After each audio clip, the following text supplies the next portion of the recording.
নমস্কার বন্ধুরা, দেখুন আজকে কি বানিয়ে দেখাবো আপনাদেরকে। আমাদের অত্যন্ত প্রিয় আলুর পরোটা।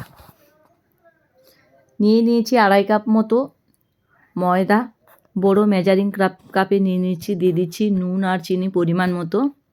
আপনারাও কিন্তু এইভাবে দিয়ে নেবেন। নুন আর চিনিটাকে ভালোভাবে মেখে নিয়ে দিয়ে দেবো সাদা তেল। আপনারা কিন্তু ঘি দিতে পারেন। আমি এখানে সাদা তেল দিয়েছি।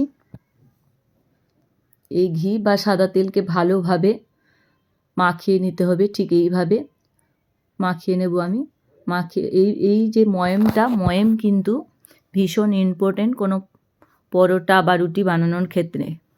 দেখুন অল্প অল্প করে জল দিয়ে ময়দাটাকে মেখে নেব। আমি ডোটাকে কিন্তু বেশি শক্ত করব না, একটু হালকা পাতলা করব, কারণ বেলার সময় আমাকে ময়দা দিয়েই বেলতে হবে। দেখুন বন্ধুরা, ঠিক এইভাবে বেলে নেবেন। আর আমার চ্যানেলটি যদি ভালো লাগে তাহলে পাশে থাকা বেল আইকন দিয়ে সাবস্ক্রাইব করে আমার পাশে থাকবেন। যদি অত্যন্ত ভালো লাগে তাহলে শেয়ার করতে ভুলবেন না নিজেদের বন্ধুদের মধ্যখানে। দেখুন ময়দা মাখা হয়ে গেছে, কত স্মুথ হয়েছে ময়দাটি। এবার আমি এটা ঢাকা দিয়ে রেখে দেব। এরপর আমি দেখুন আলু সেদ্ধ করে নিয়েছিলাম। আলুটাকে পুর হিসেবে ব্যবহার করব। ভালোভাবে আপনাদের কাছে মেশার থাকলে মেশার দিয়ে বানাবেন, যেন কোনো লাম্পস না থাকে। তাহলে কিন্তু ময়দা যখন বেলবেন বা পরোটা যখন বেলবেন তখন কিন্তু ওটা ফেটে যাওয়ার চান্স থাকে। এই পুরটাকে বানানোর জন্য কড়াইতে আমি দিয়ে দিচ্ছি মৌরি আর জিরে, সঙ্গে হিং দিয়ে দিতে পারেন ধনেপাতা কুচি, কিন্তু আমি শুধুমাত্র পেঁয়াজ কুচিও দিতে পারেন। কিন্তু আমি যেহেতু নিরামিষ বানাচ্ছি তাই শুধুমাত্র আলু আর জিরে গুঁড়ো আর ধনে আর মৌরির গোটা ফোড়ন দিয়ে বানাচ্ছি। আপনারা চাইলে এখানে আমিষ হিসেবে ইউজ করতে পারেন, আর দিয়ে দিতে পারেন সমস্ত রকমের গুঁড়ো। আমি এখানে জিরে গুঁড়ো, গরম মশলা, নুন আর চিনি দেব। একটু মিষ্টি মিষ্টি হলে ভালো লাগে।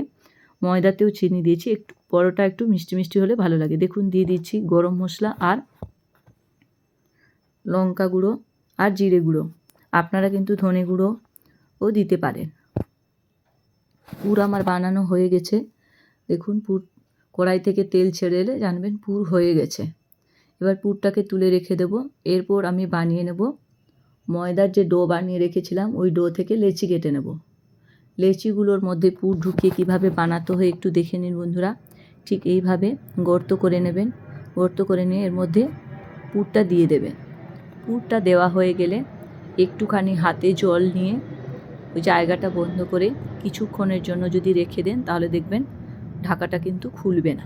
দেখুন দিয়েছি, এইভাবে বন্ধ করে নেবেন। হাতে জল দিলে কিন্তু এটা খুলে যাবে না, এবং যে দিকটা বন্ধ করছেন সেই দিকটা উল্টে রাখবেন, তাহলে কিন্তু স্মুথ থাকবে, খুলে যাওয়ার ভয়টা থাকবে না। এইভাবে প্রত্যেকটা লেচিকে আমি কিন্তু লেচির ভেতরে পুর দিয়ে বানিয়ে নেব।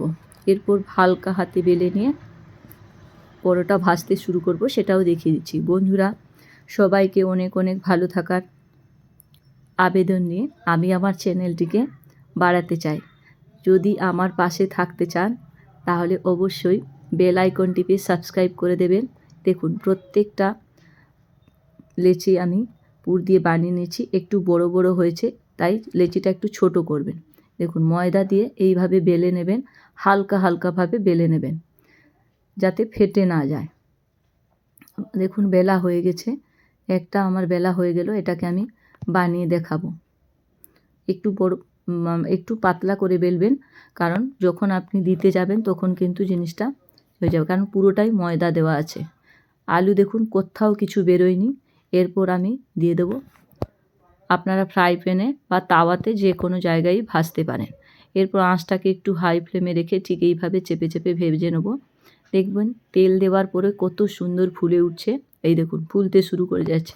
যেখানে আলু দিয়ে যাচ্ছে সেখান থেকে পুরো সেপারেট হয়ে যাবে, বেলুনের মতো ফুলতে শুরু করবে। এত সুন্দর খেতে হয়। চটপট বানিয়ে ফেলুন বন্ধুরা। টাটা।